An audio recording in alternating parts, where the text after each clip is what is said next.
Hello, I'm Anita Ahuja. I'm from India, from an organization called Conserve India.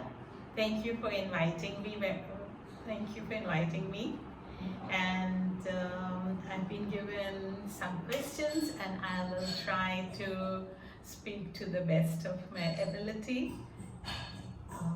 Compared to the Fair Trade Town campaign in other countries, what set Fair Trade movement in India apart from the rest?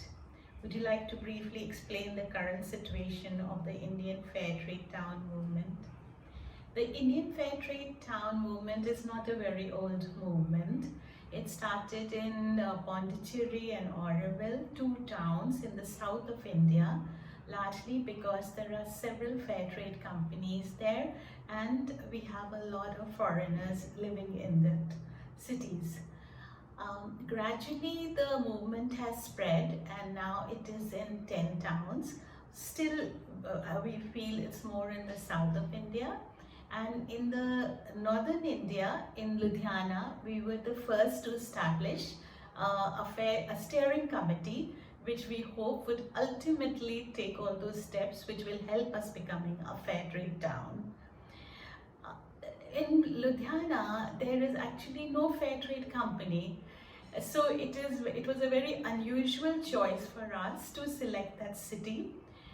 But we felt that because there are not too many fair trade companies in India, most of the cities, the fair trade enterprise will have to be a catalyst and will have to motivate all the stakeholders to be part of this movement. And so with this intention, we started talking to the municipality, to the farmers groups, to the associations and other community groups. The response was very positive and we were quite successful in establishing a steering committee with local participation, and it is being driven by the participants of the city. They come from several associations, and but we need to prove still to the larger community that Fair Trade Town works. We need to also we have to create a business case study so that social enterprises and factories would like to brand themselves as fair trade towns. This is very important for us to prove that we are just not words, and we have something something substantial to contribute to the whole process of development. Thank you.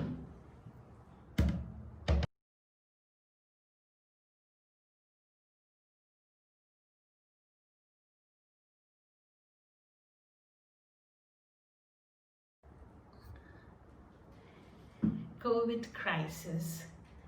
The government understands that COVID is a long battle, and it's the NGOs and social enterprises who have the experience of the last mile, whether it is healthcare or free distribution of food or making of the mask and distribution.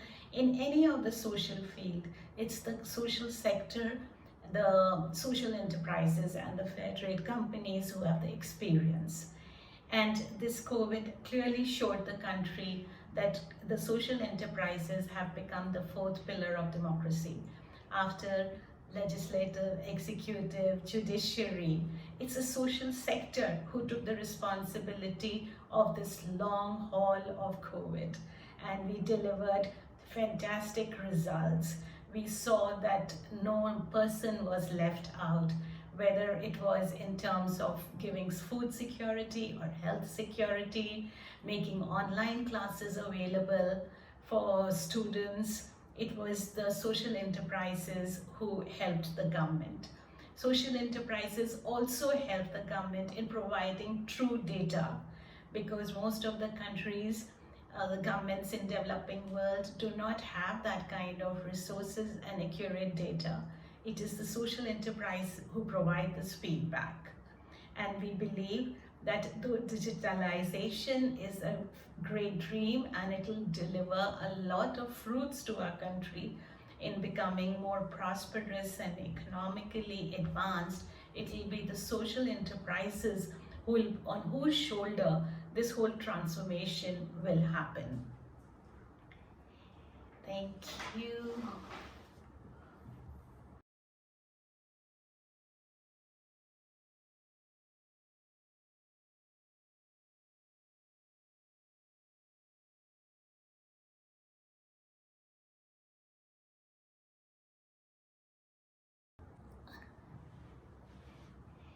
Our relationship with Kent. We are living in a global world. It is very important to have a good relationship with not only our neighbors and within the continent, we also need to have good relationships with the European nations. They have more than 50-60 years of experience in fair trade, and in most Asian countries we are kind of just starting the journeys. It's been just a couple of years that our journey towards making a town into a labeled fair trade town, a certified fair trade town, has just started. And so we need to learn. We were very fortunate that we had a municipality like Kent, whom we could bond and learn a lot. Ghent is a textile town, and just about 20 years back, it must have been a city like Ludhiana, where we have a steering committee, and with lot of production and the same textile factory problems which every city has. And so it was for us a remarkable, to a great amazement, we saw how the journey happened. And I think that every fair trade town or university or municipality or a community need to look at these examples and learn from them. We don't have to copy them. We don't have to become their replicas. We each will have our own personalities because we have different cultures and different experiences we are going through. So I believe that we must learn from them, and not only learn from European fair trade towns, but also from the Asian fair trade towns. We have so much to learn from each other. And the more we exchange notes on our journeys, that what is working, what's not working, it's going to just help us evolve and move faster. We don't have 50, 60 years what Europe had. We should do it in the next couple of years. And why not? Because we already know what works and what doesn't work. So let's do a more sharing, more collaborative effort and be always open to learning new things. And the journey, I think, will be smoother. And in this umbrella under which we stand, the Fair Trade Town Network, I think it will be wonderful to collaborate, of collaborations happening more actively in this field. Thank you.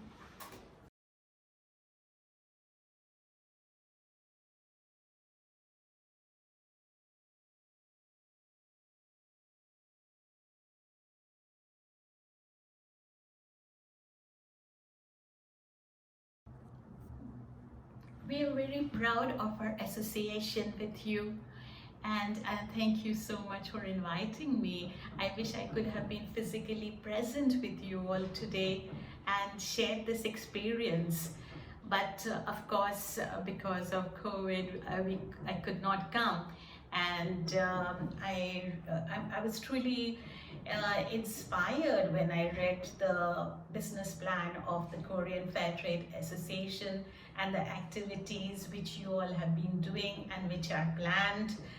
And of course, I feel that it is just a matter of time before the whole town realizes that it makes a very strong business case to make itself into a fair trade town.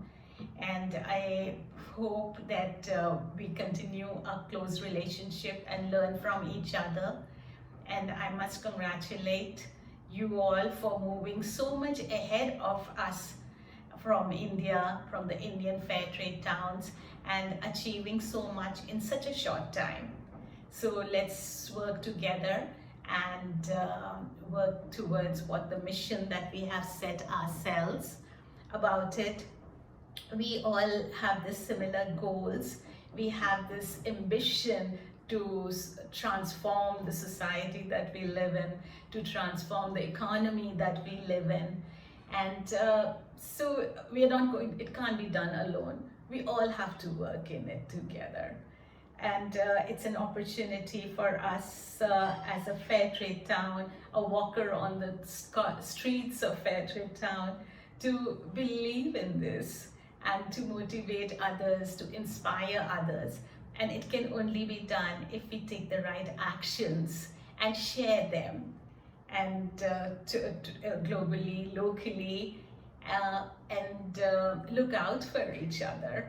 So I'm looking forward to having a continued relationship. And I would also like to say that Ludhiana Steering Committee would be honored to have you over in Ludhiana.